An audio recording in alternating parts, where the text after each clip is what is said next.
Hey everybody, welcome to Enhance Don't Distract podcast episode number 47. My name is Justin Edmonds and my co-host, the J-Man, is here.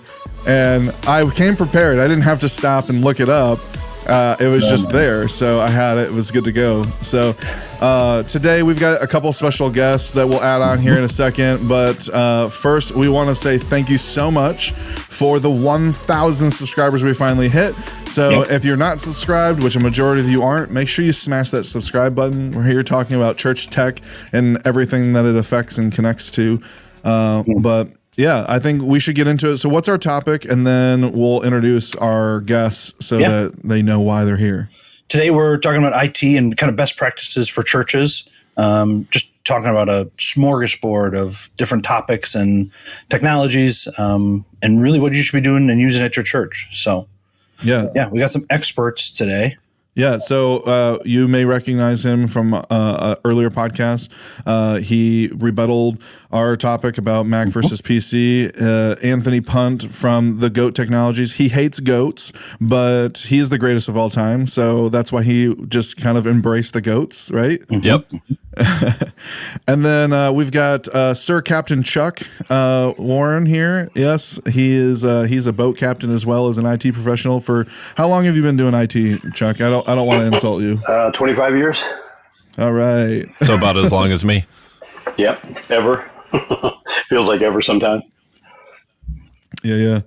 All of us have, in some way, shape, or form, more than others in some aspects, been involved with deploying a network, managing multiple different sizes and scopes of emails, endpoints, physical hardware, online things, like anything you can imagine that is in a scope of IT, we've done, and we've all done it with grace. Within the church world, outside, contract. Yeah. So, Jordan, I'll hand it over to you and let you kind of guide this, and we'll kind of just dive in. I think we're talking about the kind of the foundations, right?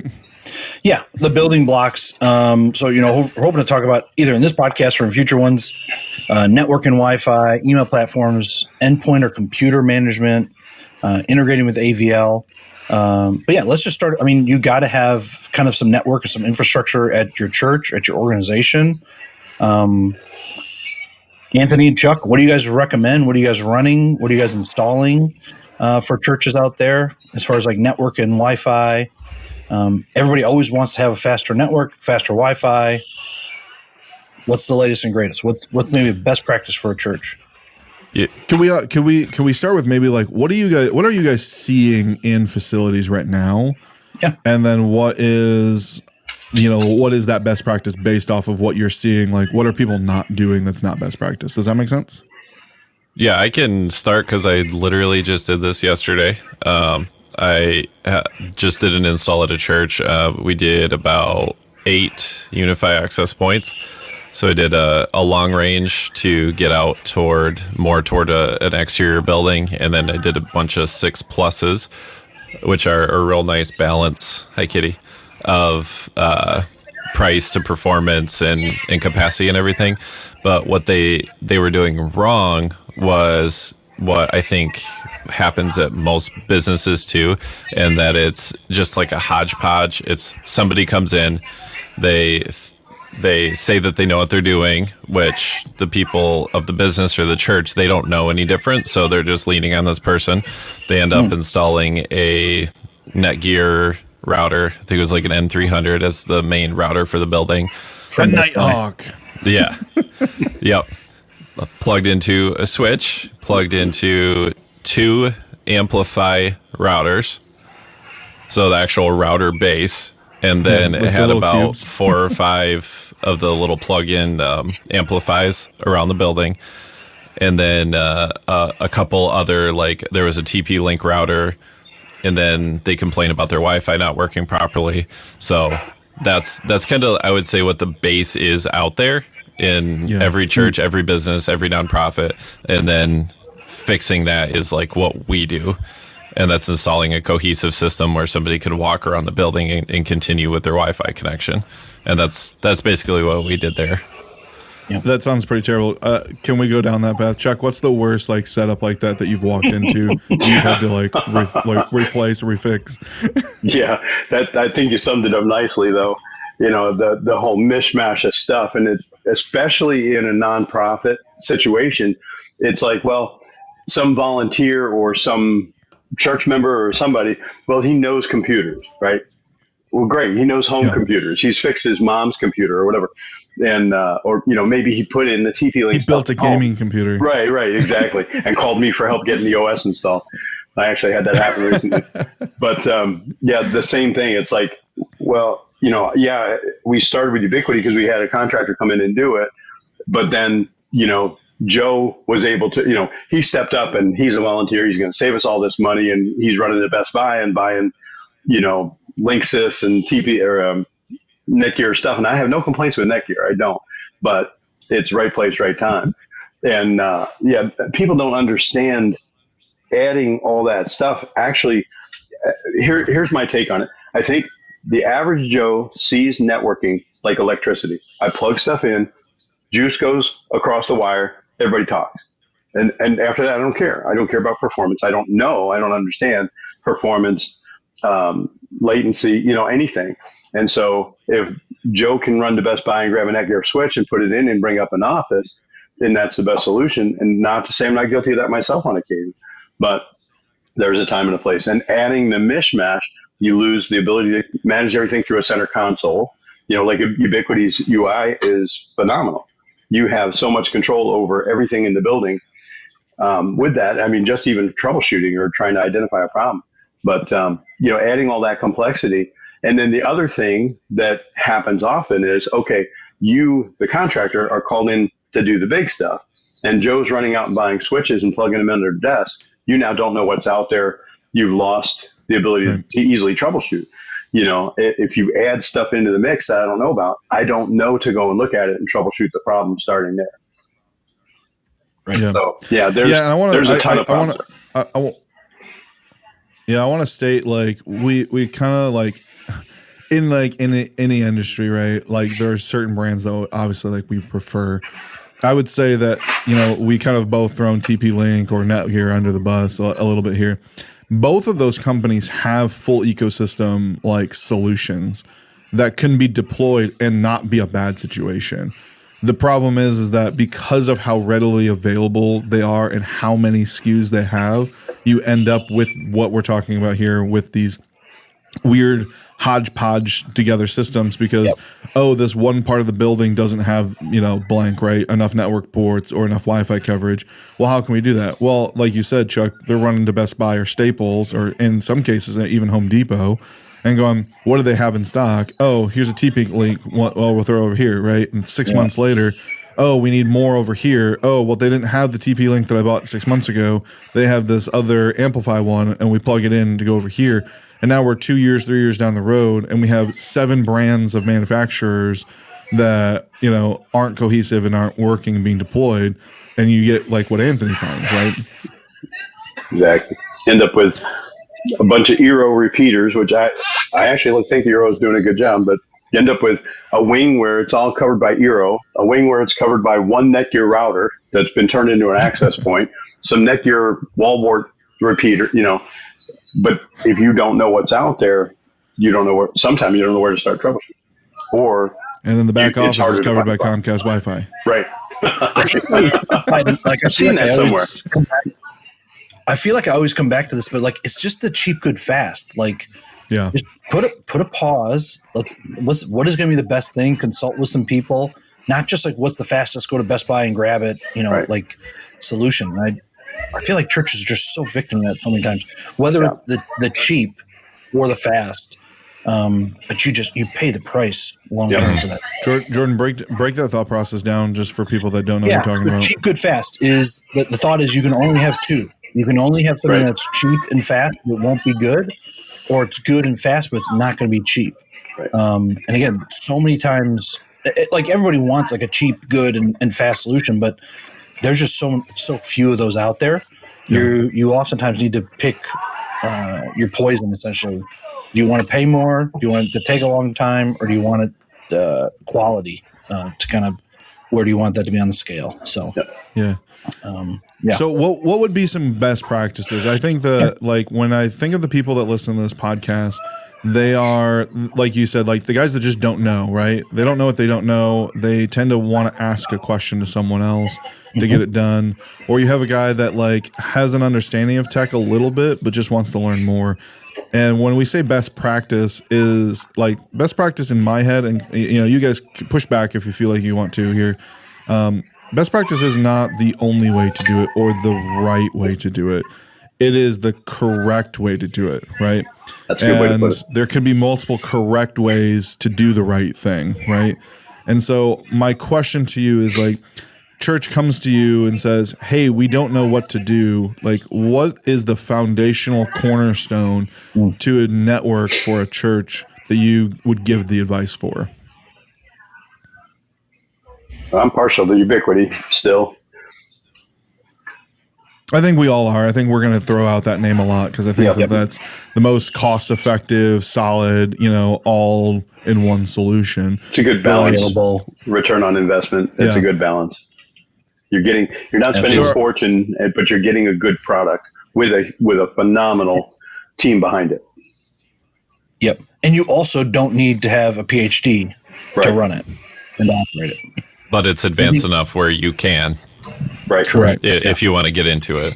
Yeah. Yeah. Is your question more hardware based, or are you saying like software best practices, or? I think it's a little bit of column A, a little bit of column B. I think the question is like, Anthony, like, okay, I'm Church ABC, right? And I go, beep, beep, beep, beep. Hey, Anthony, greatest of all time. Hey, we're having network problems. And like, this is what we've got. We've got a bunch of Amplify devices everywhere and a Netgear switch and blah, blah, blah. And like our Wi-Fi sucks and we're having a hard time live streaming, even though we've got, a gig by gig connection, like I just don't know what's wrong, and you walk in and go, oh, well, first I would do. Yeah. So my philosophy is be really good at the smallest amount of things as possible from my perspective, because I don't want to be semi-good at Meraki, semi-good at Unify, semi-good at Fortinet. So that's why I stick with Unify. I think it's the best product for what we're trying to do. It may not be the best product for a high-end enterprise, but I'm not focused on that, and that's not something that I care about. So Unify is where I lean. So I will go in and look at I'll go from the outside in. What is the internet? What is routing the internet traffic?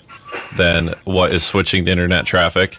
And then what is extending that to endpoint devices? So Wi-Fi. And we have to work our way out from in and see where their issue lies. And generally it's going to be probably the router and then the Wi-Fi. So it'll be like the outside and then the inside. Right. So we just have to take our standards and then figure out where the issue is. And the standards that we all have is like, it's documented that like there's a lot of it, but I'm not sure like VLANs, SSIDs, encryption, like that kind of stuff, how much you want to get into on that. I think the. Sorry, go ahead, Chuck. I was going to say, I like the comment you made about being really good at a smaller subset. And I look at that as products too. You can go out and learn everything about every product, but we can only store so much memory. But focusing on, Ubiquity and something else, for example, Cisco, whatever, Ubiquity and Cisco, Ubiquity and TP-Link, whatever. But having the two offerings and sticking with those and being really good and understanding not only the configuration, the reliability, the product line, upcoming products that might be released, I think you can do a better job for your client by, as you said, narrowing your focus. Mm-hmm. So with that, Chuck, that's where I like to come in is like, what are we trying to do? Like, what is a good network look like to you guys? And again, we just, I think Wi-Fi is now just a utility, like a common thing. honestly, like bathrooms and water fountains. Like I think Wi-Fi should just always be there and always be working. But I think it's just what do you need to do, and helping people think about where do they need network, where do they need hardline connection, where do they want a bunch of Wi-Fi, and then just trying to prioritize that. Because to get Wi-Fi for your whole congregation, if you're a large congregation, that might be a big ticket, and the church may not want to swallow that. And I've been in many churches where it's like, no, we just don't have Wi-Fi. Like you're on cellular, or we're not encouraging phone use during the service. Like you can do that, churches. Yeah, you just expect it to be everywhere. I mean, even as consumers, we just expect that where we go, we're shocked when there isn't Wi-Fi. Right. And that's why I say, like, I do think in today's day and age, a robust Wi-Fi network is expected or assumed almost. And I good kudos to churches that are doing that. But it kind of come at a cost, and for sure. Sorry, go ahead, Anthony. Go ahead. The last thing I'll say on that, especially for churches, is the budgetary thing, where I don't know how or why, but especially in churches, technology and internet networks and stuff always comes last. It's what's thought of last. It's not talked about in budget meetings until something is broken. Yeah, especially churches. But until something's broken, not working. And then, so try, if you're at a church and you have any influence at all or can talk to those meetings, try to get them to understand the importance of technology and the network specifically on the things, the Zoom meetings the pastor's on that's going through the Wi-Fi. That's got to be good. If you're doing any sort of talking streaming, or if you have missionaries in India, like you don't want to be the problem in that conversation. And and that doesn't have to come at a large cost, but it will come at a cost, and people need to realize that and build that into the budgets. Yeah. I think the answer to my question that I asked, I personally feel like you kind of said it right, like work your way from the outside in, and then like chase that signal flow, right? So it's like it starts with your ISP, right? Comcast, AT&T, whoever it is, right? That comes in. Is that functioning? How is that set up? Is it? Did they not put it in bridge mode? Are we double natting and causing all these issues? Right. The answer is yes, every time. Every single time, right? I literally had a client last night. They're like, "Hey, I just did this and it's not working." And I'm like, "Well, you have 2 modems in a row. So why don't you remove this modem and plug directly back into your Dream Machine and tell me how that works?" They're like, "Hey, that fixed the problem." Maybe. Surprise. That kind of. Sorry, go ahead. I was going to say that kind of makes me think about another aspect of the whole church volunteer or church member, who's a computer guy, and it's getting them to understand you need to call us when something goes wrong. We put the system in, we know what's going on.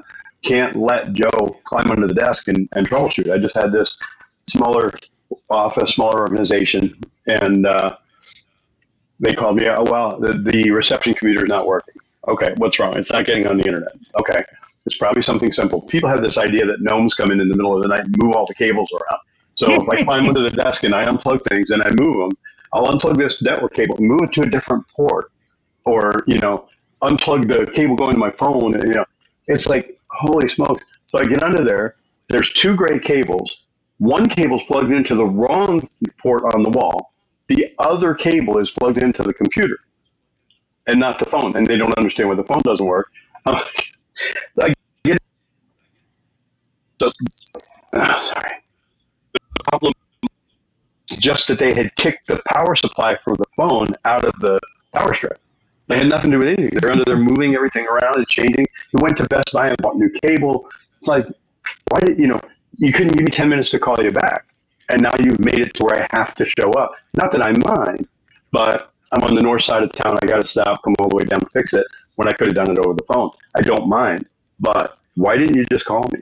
It's like that continuity, that simplicity, keeping it all under one umbrella. Don't worry about what's wrong. Just call me. I can probably talk you through it. Well, and that's one of the reasons. That's a staying in your lane. Like, yeah. Yeah. But like, you know what you're doing. Don't monkey around with this stuff. No offense. Yeah. Getting back to my answer, I think my answer is like is the router, right? Like I deploy a Dream Machine at almost every location that I do because I can remotely see it, right? And it's like I now have the opportunity to look in and see what's going on. Yep. Like, oh yeah, your internet connection like to the ISP is really bad, or oh yeah, that access point, is on some weird channel, that it shouldn't be on, or that access point's offline, or oh well, yeah, who's manually setting an IP address on their computer when they shouldn't be, right? Oh. And we had a client that they had a staff member that would take their laptop home, and for some reason they were statically assigning their computer at home, and it just happened to be on the same structure that the church was on.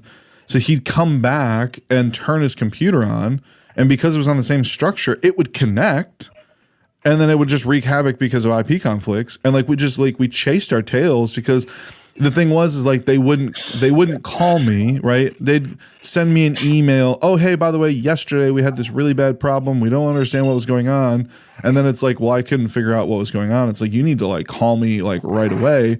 And now the nice thing about the Ubiquiti UI is like it gives you critical errors, right? And it's like, oh, hey, by the way, you have, conflicting IP addresses, and you can turn all sorts of things on, blah, blah, blah, not to get into the nitty gritties of that stuff. But yeah, I think the routing is honestly, it's been probably the biggest thing for me is just, for a window into the facility. Right. Yeah. Yep. And then from there, it's like good Wi-Fi, good cable modem, which by the way, the Ubiquiti cable modem, I've been running it at my house for a couple months now. I love that I can see my cable modem inside of my controller. Yeah, that's really cool. I have not played with that yet. Yeah, it's pretty cool. Yeah, I'm pretty excited about it. And they just unlocked a bunch of ISPs too. So it's still copper only. So there's not like fiber connections to it yet. So that's probably going to be like a Gen 2 or a Pro version or something that they come out with. But yeah. Jordan, I think maybe we can talk about like how we, interface with AV departments and stuff like that. Yeah. Yeah. I mean, how do you handle AV or how are you guys seeing a best practice with AV, audiovisual lighting? Now that so much of their gear is on the network, being able to communicate with one another, being able to communicate from control surfaces. What are you guys deploying? What are you guys doing? And what are you guys seeing? Because I will tell you, as an AV integrator that also does IT, I have stopped working with other IT departments and just deployed my own network because it's been so frustrating to like have to explain things or get the why do you want to do it that way? Yeah.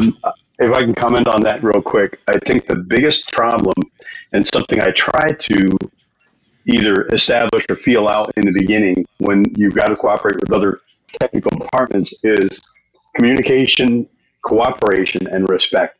Sit down and say, look, we got to work together. We're here for the same reason. We're trying to accomplish the same end result. I need this. You need this. Let's together to get this done. It's amazing how many, IT guys tend to be very possessive, and it's, this is our config, this is our stuff. We're not letting you do anything, but there has to be some cooperation. And, so I always try and establish that anytime I got to work with something that's, and you're right, everything is on the network now, not just AV, everything, HVAC, everything is on the network anymore. I mean, Justin and I just went through trouble with thermostats in a client.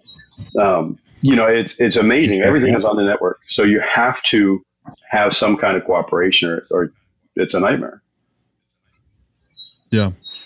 And there's got to be a trust. Like you got to find a company and a person that you can trust, and then let them do the job.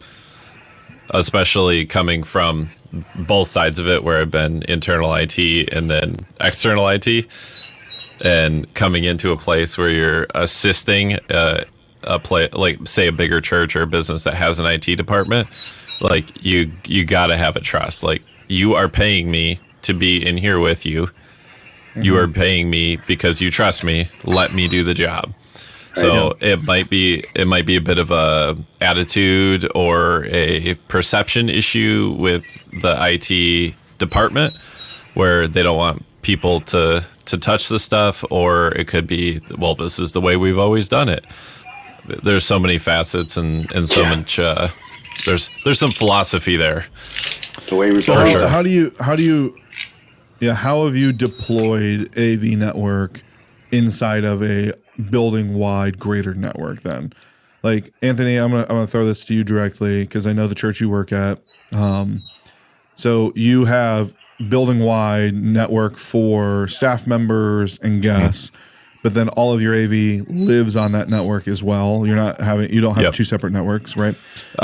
We do have one separate for the I don't know what they're called. It's the amps and the rack behind the stage. I'm not an AV guy. Yeah, the PowerSoft amps. So they do, I believe, Dante. Yeah. So that is completely segregated for the front of house stuff. So are you saying, when you say segregated, is that like a VLAN or is that like an actual physical separate network? Okay. And why did you do it that way instead of just VLANing it? I didn't. We had a company come in and do the AV equipment, and they said, this is the way we do it. And I said, as long as it's not on our network, that's okay. Yeah. Like, I don't want that equipment touching our network if it's going to be separate. Gotcha. So it's its own ecosystem, total closed. Yeah, they're Netgear AV line switches, I believe. Yeah. So this is actually stuff that I'm learning on the fly right now. Like Dante, NDI, this is stuff that is not like in the business IT world, which is what I've came from, where I trained networking wise. Yeah. So there's a lot of multicast. Multicast is like a massive animal. There's a lot there. Sir. There's a lot to learn. There is a lot of conflicting information out there. Hey, go and get Dante certified from Odd Night. Yeah. It's free. It's online. You can get all the way up to level 4. You could probably get level 4 certified in probably like a couple of days. Oh, that's cool. I didn't know that existed. Yeah. Yep. They give you like a little badge and everything, lets you know. Like, I had it on my signature for a while that I was a level 4 Dante certified. Anyway, so to answer your question, the stuff that we do have on the network, I make sure that production and like business, I guess, VLANs are separated, that they have rules in there to stop traffic from crossing. And we want to make sure that like stuff that can stop the production from happening is on the most physically critical hardware and has the most strict rules on it. And that's because the whole point of church specifically is that production. Right. Right. And if that fails, then what are we there for? Yeah. Like, if you can't print something on a Sunday morning, okay, I'll fix it. That's fine. But that's not going to stop people from participating in worship. Praying or whatever. Okay. Jordan, how did you guys have it deployed? Did you guys do something similar? Yeah, I mean, so I've seen instances where certain sects or certain divisions or teams are on a separate network. That was mainly, I think, for a speed thing, and also because a staff member was an administrator at one point in time. I think that's one of the things I always also want to help churches understand is, like, you may have the skill set and the knowledge and maybe even the finances now. Think about down the road, are you going to always need like a network administrator to keep this thing up and running? Again, that's where I think we're all preaching contractors and get some people that you trust and can sign a contract with and have on retainer or whatever. But yeah, and then VLANs. I mean, that's what we ended up going with. And some different SSIDs for AVEL, so they can tap into their different iPads or computers and talk to their gear. Just having it sectioned off. Certain of those VLANs had internet, some didn't. Some did. It was kind of a convenience thing about the users essentially and the team if they wanted to have network. But some of those definitely didn't. Just to safeguard some machines and make sure there wasn't updates happening or access to any of those machines. Yeah. So And we did have some porting in our firewall so that there could be some crosstalk between those VLANs. okay. But yeah, again, we had the AV team. They would work with the IT team to make all that happen. So yeah. Let me throw an idea out there. Maybe this is already happening. You guys have dealt with it before. I feel like every podcast when we start talking about like what are the limitations, and it always comes back to us, right? The human beings, right? We're always the weakest link, right? Sometimes we're the strongest link, but like even when we're the strongest link, we're still the weakest link, right? So what I've been hearing everyone say is that most churches, because again, most churches, like 80% are under 500 people of church, right? Yep. And of that 80%, like I think it's like another 80% of those churches are under 100 people, right? Yeah. So those people are clearly not hiring staff members, right? Those are the people that need to hire a contractor, right? Yep. In a scenario where they want to hire, like a church is like, no, we're going to hire someone to manage our IT, right? Someone from the congregation or locally, right? Yep. Have you ever thought about being a consultant for the hiring process?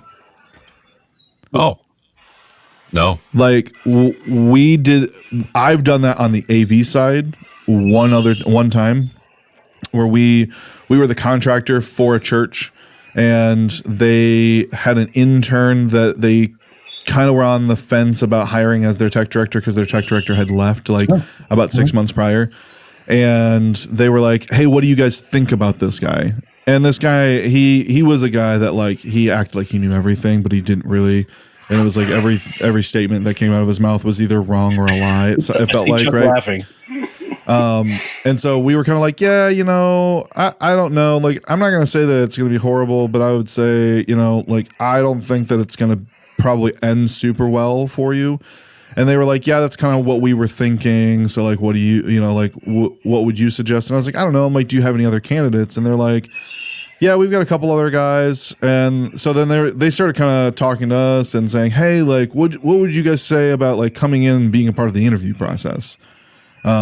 And so we sat in on a couple of interviews with their candidates, and we asked questions because they were like, the pastor that was in charge, he's like, I don't know AV. He's like, I'm not dumb, right? But he's like, but when you start talking details, right? I don't know if that detail is a real detail or if it's a TV detail that is made to sound like you know what you're talking about, right? And so we were like, yeah, we would totally do that. So we ended up sitting in on like 3 interviews, I think, and asked like real AV questions that like, because we knew what we were talking about, and they couldn't, unfortunately they couldn't pull the wool over our eyes. And then we gave our opinions on all 3 of them, right? We didn't say, hey, I would hire this one. We said these are our opinions on all 3 of them. Pros and cons, right? This guy seemed like he really understood this. He didn't really seem like he understood this. Personality trait. For this guy. When it comes to AV things, like because we work with worship bands all the time, right? And we're talking back and forth. So have you guys ever the looks in your faces? I'm assuming that means that you guys haven't thought about that. Will you now think about that? Like, hey, like, why don't you do this, right? Because you don't want to pay me, right? Because, like, I think that for me, when I sit there and I think about, like, a church or a business that's going to hire a full-time IT person, right? That IT person, I mean, obviously, depending on what market, is going to make somewhere between 60 and 100 grand a year, right? That's what a legitimate IT professional should be making in today's market, somewhere in that ballpark, right? Most churches won't find the value in that, right? And so that's why hiring people like us that are sitting here, right? We come at like a significantly lower rate because like I'm not sitting in your building only doing things for your building, right? I'm answering your phone call, working with you, a couple hours a week potentially, right? Which makes being on call. Like, hey, we are having a big thing this Sunday. We want you here. We're having a major meltdown. We need you here. Yep. Yeah. But if we do find a client, like, do you feel like that's something that would be worth going through, or do you think that that's more of a hassle, or like, I don't know. I was thinking about it while we were talking and wanted to throw the idea out there to you guys. Yeah, I would say churches for me are just, they're different because we have the Great Commission to think about, like with a business, my goal is to make sure that the customer is making the money, making their money, being successful in their business. But at a church, my goal is the Great Commission. So I think if I can step away from a church and empower them to, in a more cost-effective way for them, maintain their technology, then I'm going to do it. Like, I will do it. I will help them with that. And I don't think that's, I think we should be doing that as Christians. Like, we should be looking for ways to make other Christians more self-sustaining. So yes, I like that idea. Nice. All right, so there's a new piece of tech out. Let's just move on to the next thing. Yeah. There's a new piece of tech out that I kind of threw out to the group when we were talking about this. Is that Blackmagic switch? Can we talk about? You said you were diving into NDI and video over IP stuff. Blackmagic just came out with their own network switch for the 2110 system that they're working with. And I hadn't really heard much about it from other companies. Blackmagic's the only one that I've seen that like really dove into it. And I was when they released the first product, which was their studio cams, where you could power the camera, send audio, video, tally, and comms over a single Ethernet cable, but you had to have the receiving box to do that. Now there's like a full-fledged like routers and network switches. So we're talking about the Blackmagic Ethernet switch. Yeah, that was recently released. So 360p. Yeah, and why do you feel the necessity of having a company like Blackmagic needing to make their own network switch rather than running it, say, like on a normal, like a Ubiquity switch or a Cisco switch, whatever you have? Why do you think that they're deploying their own switch? I have the explanation that they gave, and though it makes sense, it also feels kind of like a cop-out, if that makes sense. And I'd be curious to know, like, what's your guys' thoughts on these companies that are releasing AV switches, right? Like Netgear AV switches, or you have, I think Luxel has their own AV switch and stuff Netgear, like that. And, as I said. Yeah. Let me take one step back from that. Okay. Blackmagic. Let me ask you guys a question, because like I said, I'm learning the AV world. That's very new to me. Blackmagic to me has a perception that they're kind of unreliable from what I've seen. Is that accurate? So think back to Ubiquity 6 years ago. What was their persona? Yeah. That they were unreliable, yeah, right? Right. So what I have discovered is that you have a company like Ubiquity that goes, hey, we're a small company, right? Because like even in today's standards, I think they're only a $500 million a year company, which in the scope of what they're doing, that's pretty small, right? Cisco, I think, is like... Well, they managed to be the world's largest Wi-Fi provider in that space. So yeah, that is pretty small, right? Yeah. Yeah. So it's one of those things like they were really small, and everyone's like, oh, their switching sucks. It's unreliable. The only thing that's good about them is their access points, right? Like I've seen so many Cisco switches with Ubiquity access points on them. Yep. It's not even funny, right? And so they're a small company that it's doing $5, $10, $15 million a year. They're doing, I said 500, I meant 5 or 10. I think they're $50 million now, right? So they're failing, they're having problems, they're struggling because they're a small company that still is trying to charge a very cost-effective number, right? So their margin to just dump money into R&D wasn't really available. I find the same thing with Blackmagic, where they were doing, they're up to almost $2 billion. That's insane. Like when I looked them up a handful of years ago, they were like $50 million. So they're really scaled. They're massive now. Yeah, and you can really tell how much they've scaled, right? Because like every problem that we ever used to have with them consistently is completely gone. Yep. Right. I agree with that, which is why I like them. Yeah, and that's what I'm seeing with Blackmagic too, right? Is that they did one thing and they were trying to get into some scopes, and now we're starting to see Blackmagic cameras be used on major motion pictures, right? We're seeing DaVinci Resolve is replacing Avid and Adobe like fully, right? So you're seeing kind of Blackmagic kind of do the same thing Ubiquiti did, and I don't know if I haven't really dug into like the revenues and stuff like that of them, but I would say I once felt like they were really unreliable, but so cost effective that it was hard not to sell. Right. I think that's my perception. And I don't feel that same way now. I think that there are still failures, but I have Ubiquiti failures too, right? Like when you're talking about mass manufacturing, it's impossible to not have some sort of failure, right? You know, this batch of 100 access points got, you know, a bad solder joint because the machine, you know, the QC just didn't get caught, right? So I find that with Blackmagic now is like, and it's hard to shake that, right?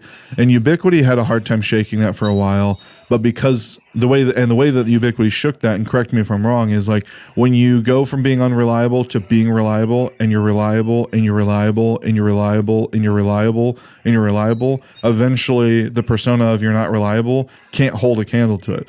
Because I have sites that have been up for a year and a half without being rebooted. Right. Yep. And it's like, tell me that how is that unreliable, right? I have Blackmagic ATEMs that have been in the field for 4 years without a single problem. How is that unreliable? So yes, I think that I see both of those companies as the same trajectory and the same kind of story, right? We're cost effective, we're cheap, we're starting out, we're unreliable, and as we build and build and build, we've become more and more reliable as time has gone on. Check this out. Blackmagic's revenue doubled from 2019 to 2021 to 576 million, and its profits grew tenfold to 113 million. Yeah. What was going on during that time? Yeah. Video emphasis. Man. Actually, that's probably just we're trying to stream. Yeah. They're like, Blackmagic is the one. Buy one.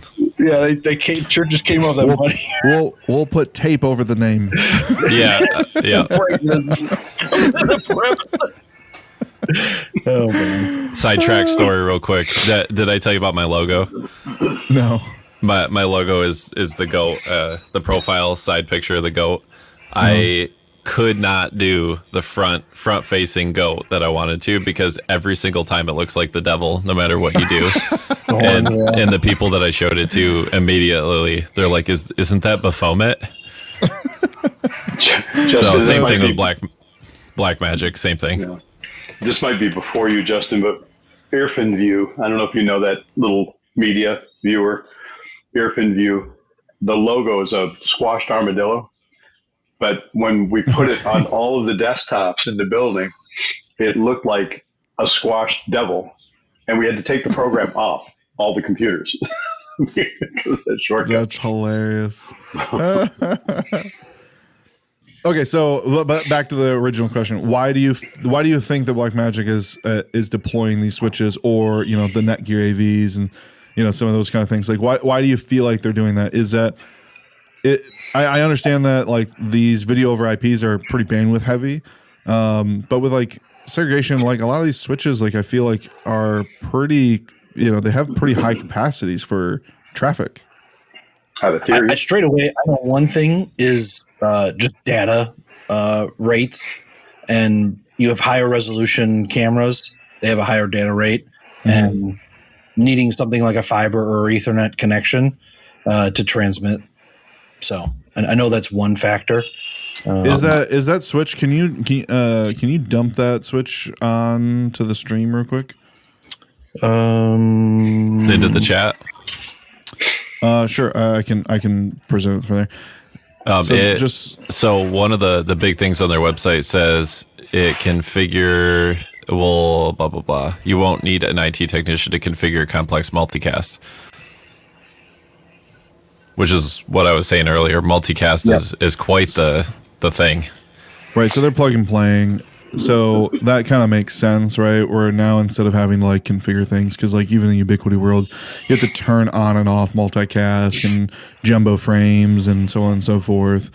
So now you're sitting here and you're just plugging stuff in and it just works. With a 100 gig backbone. Yeah. My theory is you're buying a config, not a hardware device. A pre-configured device for the dedicated purpose. You're buying an appliance, not a switch. Yeah, but you're buying it. They're selling you something pre-configured, and really you could set up any other device to do the same thing. But especially for an AV company that doesn't maybe know enough about networking, they're buying it. They can plug it in and they're good. They don't have to go through the configuration. Mm-hmm. And my other theory is, you're having problems? Well, are you using our switch? Yeah. Yeah. I thought of that immediately. I think that's a lot of it, Chuck. Because it's just part of their ecosystem. And I've said this time and time again. I love Blackmagic when you stay in their ecosystem. And I think that's a big takeaway, honestly, from today. If you can stay in a product line or a manufacturer's product line, an ecosystem, things just tend to work a little bit better. Like that's how they're designed. They're not designed to like, let's put this Ross piece of gear in, or let's put this Netgear piece of gear in. Like they're trying to sell product and they're trying to make the experience as good as possible. And if you stay in their ecosystem, in their product line, things just tend to work out. Like I know that sounds really pitchy, but like I agree. It just works. So spoken as a true Apple fan. I know. but that is a great example. You stay in their ecosystem, it just works. They love their work ecosystem. with anything else. Right. They have their own standards. Right. Anyway, sorry. We don't need to delete. I get it. They're Exhibit A. I get it. See, but I love that ecosystem. That's what I'm saying. It drives me crazy. I love it. It works. So my thing is like the fact that I have every device that I use and they all seamlessly communicate to each other. It's funny. All my Windows stuff. Like I remember when I got.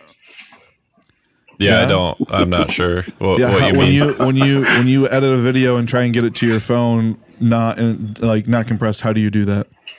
I just AirDrop it to myself. Apple people and their AirDrop is so funny. That's the first thing immediately. I don't love AirDrop. Just whatever. I do. So there's nothing else out there at all in the world that we could use for that purpose, like Dropbox. I'm sorry, what? Google Drive. I just want to point out we've still relegated this podcast and this conversation to the Apple versus PC conversation. We're trying to avoid it. It is the topic of our day. Okay, I think it's the topic of our generation. We should have a show that's just Apple versus Windows and Android. We could. Honestly, we could. But no, never mind. That's where my mind goes somewhere else. I'm just. Were you on your time crunch over there? Yeah. I probably need to wrap up here. We almost made it to the end, man. Can we do a part 2? Because I would really like to talk about email. Yeah, yes, I'm with you. Actually, we're going to be a whole nother conversation. Like a foundation, base foundation. We didn't talk about endpoint or computers, and there's so much more in this conversation. One of the things who gets to manage the ProPresenter computer, the IT department or the AV department? Yep. I think that's good conversation. I think one of the things that I've kind of taken away from several of our conversations today is if you are not feeling comfortable or knowledgeable in this area or any area, honestly, go buy a Mac. Help. Nice.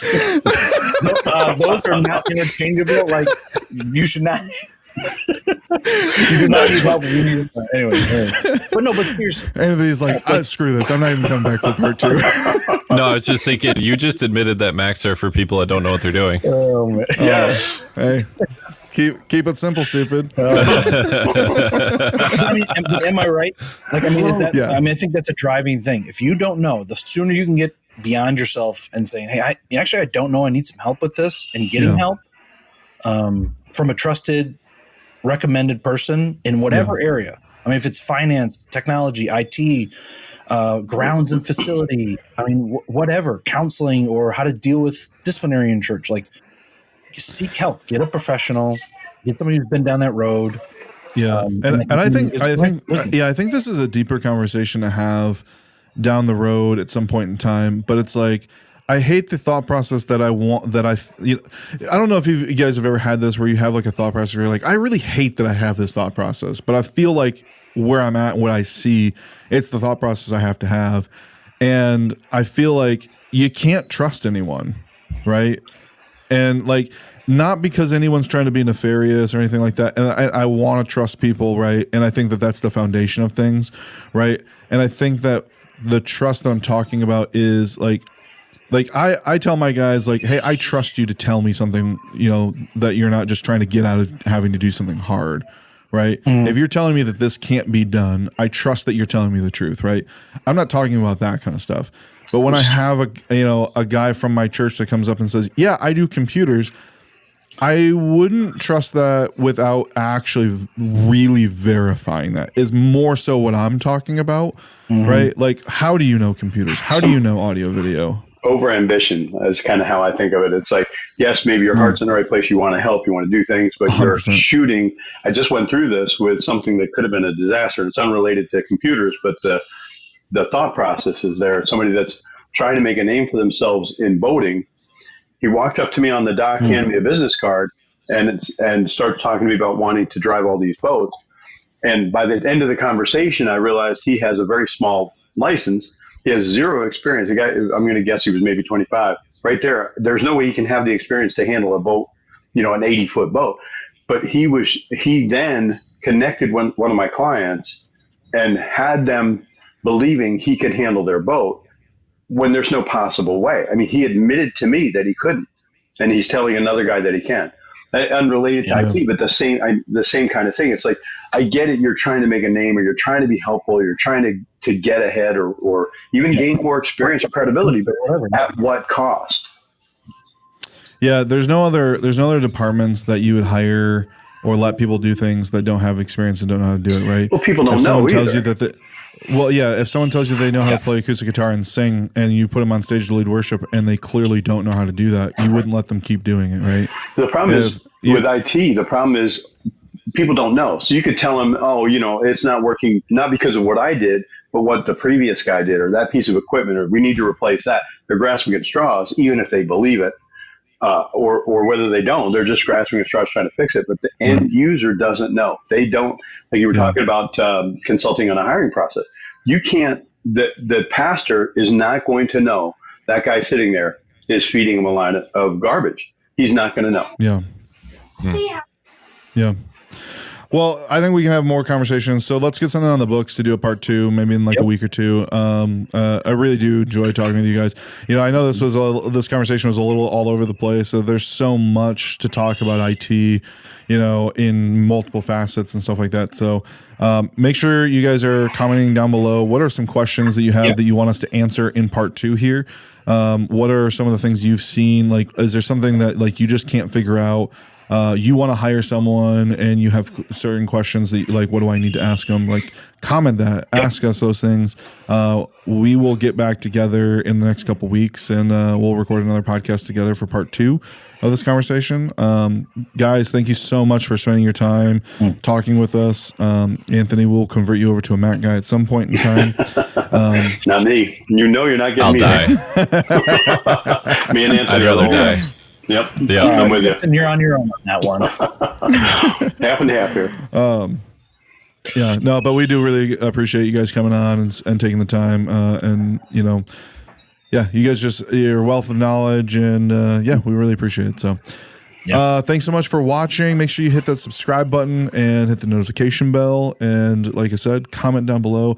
If you're listening to this on audio format, make sure you give us a 5-star review, because we don't accept anything else. And until next time, keep enhancing. I'm Justin, and this is oh my gosh, I forgot, what was your nickname? It's not J-Man today. J-Man was today. Before. Okay, yeah, I get it too. I'm Justin, so J-Man. Oh, that's true. Yeah. Or Jay. Jay. Yeah. All right. Thanks, guys, so much. Talk to you later. Bye.